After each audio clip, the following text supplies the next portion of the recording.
একটি দোয়া নবী করিম সাল্লাল্লাহু আলাইহি ওয়াসাল্লাম আমাদেরকে শিক্ষা দিয়েছেন, যে দোয়াটির এত বিশাল পুরস্কার যে এই একটি দোয়া পাঠের বিনিময়ে 5টি স্বতন্ত্র পুরস্কার আল্লাহ সুবহানাহু ওয়া তাআলা আমাদেরকে দান করবেন। এবং এর এমন পুরস্কারগুলো আল্লাহ তাআলা দিবেন যার প্রত্যেকটি পুরস্কার পাওয়ার জন্য স্বতন্ত্র বিশাল বড় বড় ইবাদতের প্রয়োজন। কিন্তু এই একটি দোয়া আপনি পাঠ করলে আল্লাহ সুবহানাহু ওয়া তাআলা আপনাকে সেই 5টি পুরস্কার দান করবেন। সে দোয়াটি হলো লা ইলাহা ইল্লাল্লাহু ওয়াহদাহু লা শারীকা লাহু লাহুল মুলকু ওয়া লাহুল হামদ ওয়া হুয়া আলা কুল্লি শাইইন কাদির।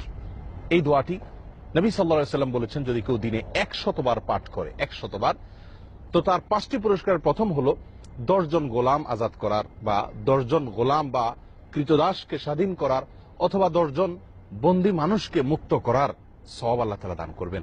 2, আল্লাহ তাআলা তাকে 100 নেকি দান করবেন। 3, 100টি গুনাহ থেকে আল্লাহ তাআলা তাকে মুক্তির ঘোষণা দিবেন, তার গুনাহ মাফ করে দিবেন 100টি।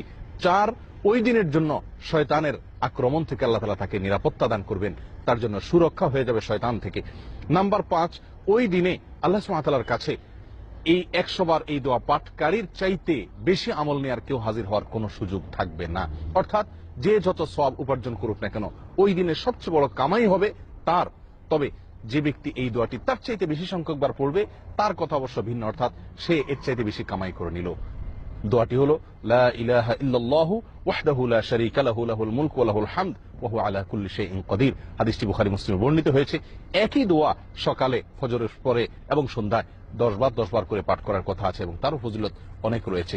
আসুন এই দোয়াটিকে আমাদের জীবনের অংশ করে নিই, নিয়মিত করি। একটি সংশয় আমাদের অনেকের ভেতরে কাজ করে, আর সেটি হলো আমরা অনেক সময় অনেকেই বলি এত সওয়াব কি হবে, লক্ষ লক্ষ হাজার হাজার যে সওয়াবের বিশাল পুরস্কারের কথা কোরআন সুন্নাহ বর্ণিত হয়েছে, আদৌ কি এত সওয়াবের প্রয়োজন আছে?